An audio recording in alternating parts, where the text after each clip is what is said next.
Unanswered questions about Ghostface. Ghostface. Clear.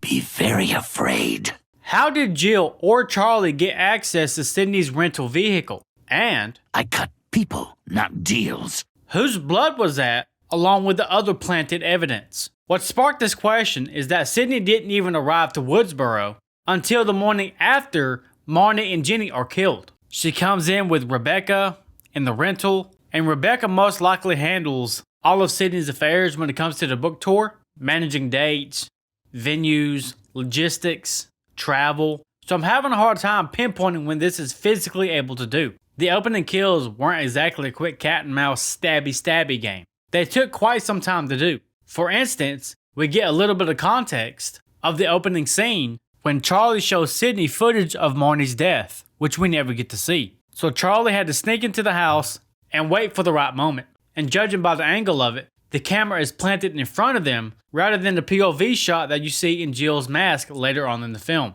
So this is carefully thought out. He does the same thing with Olivia. Sneaks into the house, plants the cameras, and then waits to play the game. Great footage of my Robbie kill. Better than Jenny and Marty or Olivia. But how do they get insight on Sidney if she didn't arrive until that morning? Of course, we're going to have to piggyback off Jill for information, but how would Jill get that information? Even though she's a relative, Jill barely knows Sidney. If I knew her, which I don't really. I mean, I know her family, but you hardly know me.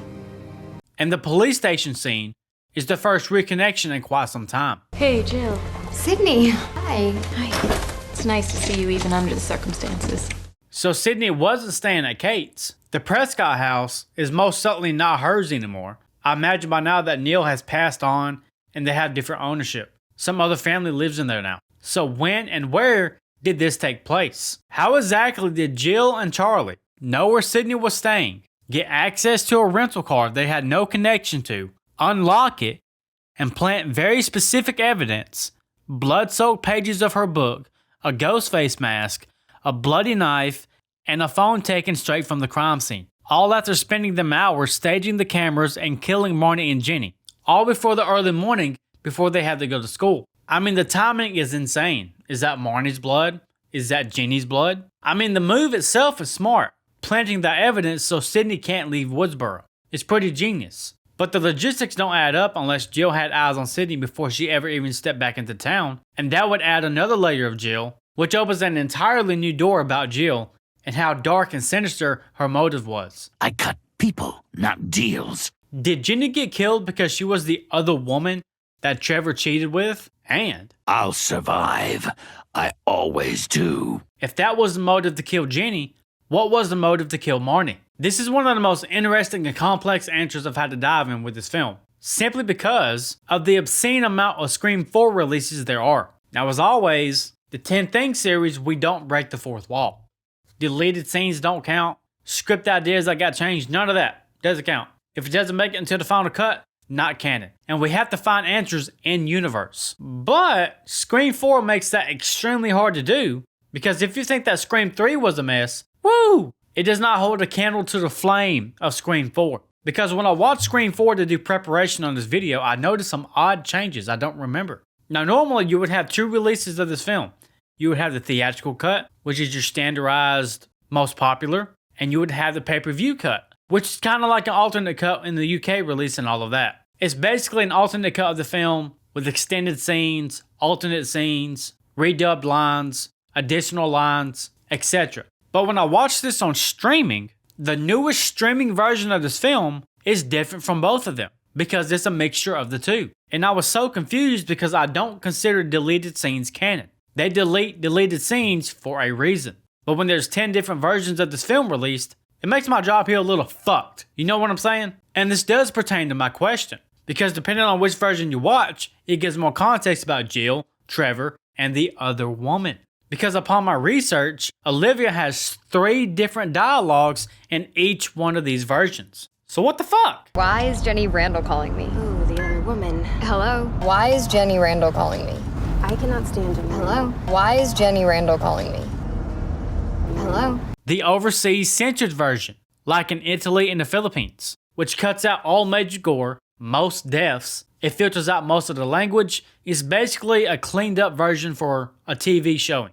It's a TV version of the movie. Long story short, if you're streaming this movie to watch, you don't know which version you're gonna get. Because back in the day, if you watch this on Netflix and you watch this on Vudu, they have 2 separate versions of the movie. And not only that, but the streaming versions are different from the theatrical release that you get on DVD and Blu-ray. I mean, it's just mind-fucked. So now that we have that out of the way, let's go with the version that mentions Jenny as the other woman. That simple line of dialogue makes a huge difference because it tells a more compelling story about the opening kill. It's a revenge plot between Jill and Jenny, rather than us having to pick up on context clues with all of your typical high school drama. And then you just go out with someone else that is not letting her go, that's dumping her. That's betrayal. As you can see by now, depending on which version you watch, it makes that missing puzzle piece just a little bit easier to find.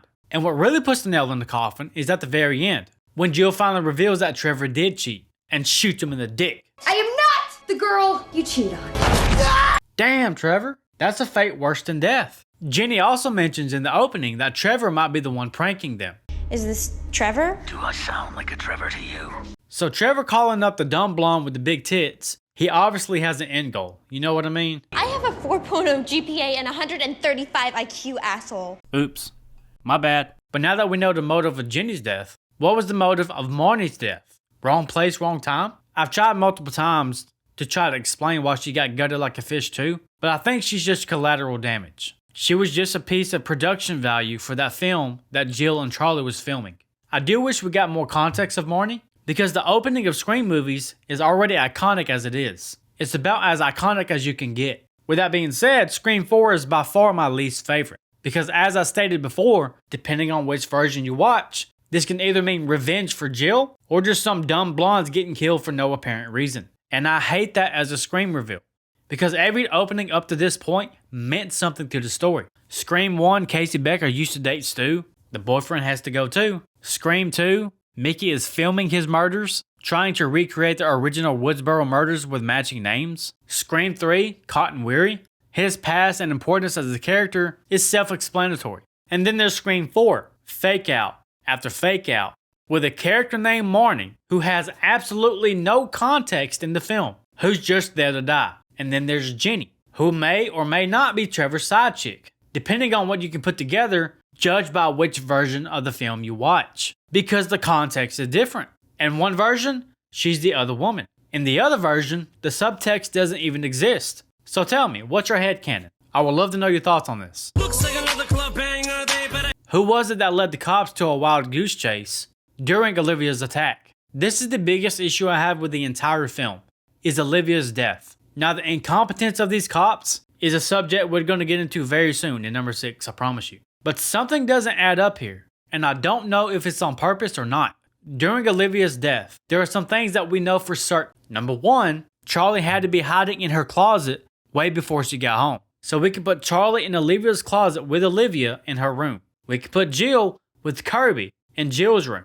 Both of these killers are accounted for. So when Olivia gets home, the cops are out front. The cops then tell Dewey that they saw him 2 houses down. I saw him going to that yard 2 houses down. So one takes each side of the house and they meet up and he vanishes. And I circled around to cut him off. And I met Haas coming from the other direction. Now this couldn't have been Charlie, it could have been Jill, because they was both accounted for on screen at the same time. So who was it? Was there a third party involved helping them? Now I'm not saying there's a third killer or any kind of conspiracy like that, but would they seriously have the balls to be dumb enough to kill Olivia when cops are right outside the house? These cops were specifically tasked to watch these 2 houses. It's Olivia Morris. She lives next door. She's on the list. Now take in mind, this wasn't a quiet kill. I mean, Ghostface threw the bitch out the window. You know what I'm saying? Damn. It's not exactly subtle. So part of me believes they had to have a plan to distract these cops so that this could happen. And again, since we see Jill and Charlie on screen, who's the third person? Was it Trevor? I mean, Trevor had already snuck through Jill's bedroom window, said his piece, and then left. Of course, he conveniently comes back after the attack, but still, Jill and Charlie had to have a plan to distract them officers. As careful and articulate as they was with their murders thus far, the planning stages, planting the cameras, waiting for the right time, the phone calls, the execution, Surely they wouldn't just say fuck it and throw it all away on Olivia, of all people. Something happened here, but I don't know what it is. I would love to hear your thoughts if you have any ideas. Comment down below. Number 6. Rapid fire round. Am I the only one who feels like this was a small romance scene between Sidney and Dewey? Jill didn't wash her hands. Disgusting. It's Olivia Morris. She lives next door. She's on the list. She can live next door to me. She's underaged, Mr. Officer. Dewey, I love you, but I'm sorry. If you put these two officers whose only task was to watch Jill's house and Olivia's house, and someone still ends up dead because your officers were MIA. Shit. You should not be sheriff. And you're gonna tell them not to worry about it? Right. And then give them the pat on the back? These cops not only allowed Trevor to sneak into Jill's bedroom window, which was right in front of the officer's vehicle, but they also let Olivia die, who was right next door. I love this creepy ass detail right here. This tells you something's majorly wrong with Jill. Look at Kirby giving Charlie the hungry eyes. Oh, get you some, Charlie. Stupid bitch. Gail walking away in the ghost face mask while her name is on screen in the stab movies. That is some nice meta. Oh my god. Yo, why is this cereal already open? If you listen closely, you can hear Jill's heart rate become rapid after she finds out about Sidney. Sidney just might make it. What? That's pretty cool. Charlie, in my opinion, was one of the most rage-filled killers for sure. He got cock-blocked with Kirby, got pissed off, and then went and murdered his best friend. Dude was mad. Shit, I mean, I would be too. What was the answer to Jill's final Ghostface question? Small one here, but when Kirby gets her big final girl moment with the trivia, Ghostface starts asking about a remake. I'll play that clip right here. Your last chance question. Name the remake of the groundbreaking horror movie in which the villain... She interrupts Ghostface by rattling off every remake known to man. So what was the question? And what was the correct answer? Not that it even matters, because in traditional Scream fashion, if you get the answer wrong, You die. if you get the answer right, You die. and it's pretty ironic that Jill is the one giving this call. I mean, Charlie's tied up, but he's the movie buff. Jill isn't. And I don't know if she generally doesn't know that much about horror films, but she acts like she doesn't even know about the Stab movies. What is your favorite scary movie? Yeah, where'd you hear that anyways? It's a line from Stab 1, duh. I've always liked the idea that this question is more of a meta question, like which remake turns the villain into the protagonist, which would point at Jill directly. And that would line up perfectly with what they're doing, trying to recreate the Woodsboro murders, but in their own film, their own remake. And I just thought suddenly, I wonder if they had a name for their film. Was it just called Stab again? Nah, I mean, you can do better than that.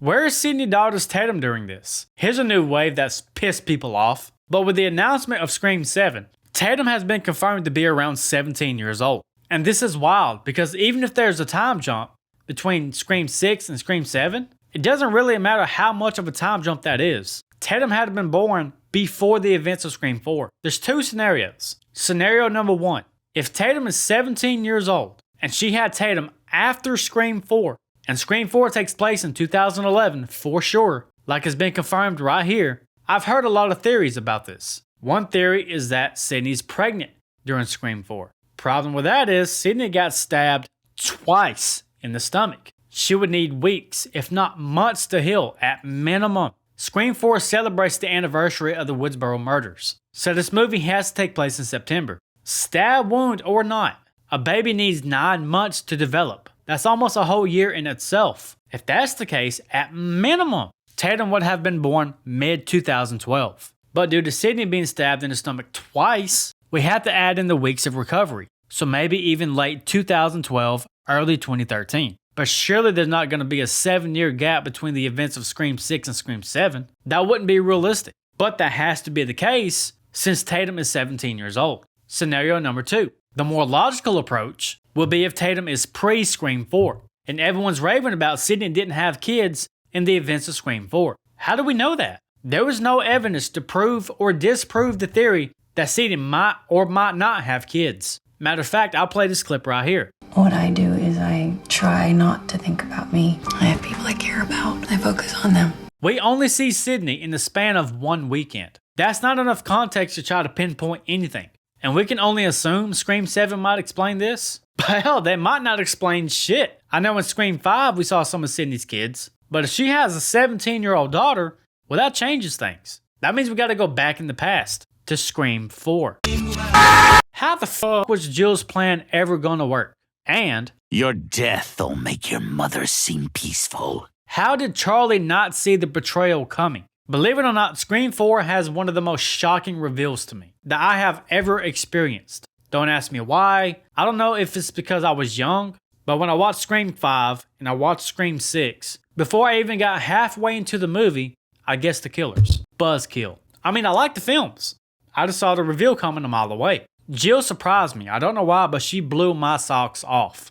It's one twist I didn't see coming. And I really like her as a Ghostface. She's dark, she's manipulative, and she sacrificed everything for the fame. Her friends, her own mother, her partner. Jill didn't give a fuck. And I like the aspect of Jill and Charlie making their own film, filming the murders. However, the biggest flaw in their plan was that no one's gonna question who uploaded the footage after the killers were killed? Logic. Especially if Jill's the only survivor. You see what I'm saying? There had to be a better way to execute that. They're just gonna reopen the case and you're putting more heat on yourself. Also, I think the one thing that's missing from their film is a solo chase scene from Jill. That would have been great for her to act out the footage and throw that suspicion off even more towards her. But Jill's plan was never gonna work anyway. Even if Sidney didn't survive, Kirby did. But even if Kirby didn't survive, how was she gonna explain the hospital scene? Was she gonna try to frame it on Sidney, Dewey, Gale? Jill's biggest mistake was not double tapping Sidney. But back to the other question, how did Charlie not see this coming? This is Scream 101. This is classic Scream fashion. It's happened in every single movie. History repeats itself. Billy was always going to betray Stu if he got caught. And this is only according to Roman. All the kid needed was a few pointers. Have a partner to sell out in case you get caught, find someone to frame. Mrs. Loomis betrayed Mickey. Roman acted by himself. But most people think that Angela was also an accomplice, that he finished off early because she wasn't needed anymore. I mean, Jill was recording Charlie holding a knife, manhandling Sidney. I know the plan was to edit down the footage and depend it on Trevor, but they both knew how this went down the previous 3 times. Charlie should have had an extra insurance policy or leverage. Jill should have had the same thing. And I really like Charlie and Kirby's arc. Their weird chemistry with each other. And it all went to shit because he did it for Jill, who didn't give a fuck about him. Shot to the heart, and you're to blame. You give love a bad name. That's gonna wrap this video up, guys. Thank you so much for taking part of your day to kick with me. You know I appreciate it. Till next week where I see you in Scream 5. With that being said, if you have any theories about Scream 5, drop it in the Discord. The Discord is absolutely free. It's just a hangout spot. You can come tell me about your day, how good it was, how bad it was. We talk about music, games, movies, music, comic books, everything under the sun. It's a good time over there. You'll enjoy it. I also have a YouTube membership where you get early access to all my videos. You'll get loyalty badges, custom emojis. Sometimes I do giveaways. The list goes on and on. It's very beneficial for you and me. Plus, you'll be supporting me and this channel. With that being said, I'll see you next week in Scream 5. I love you all. Till next time. Adios.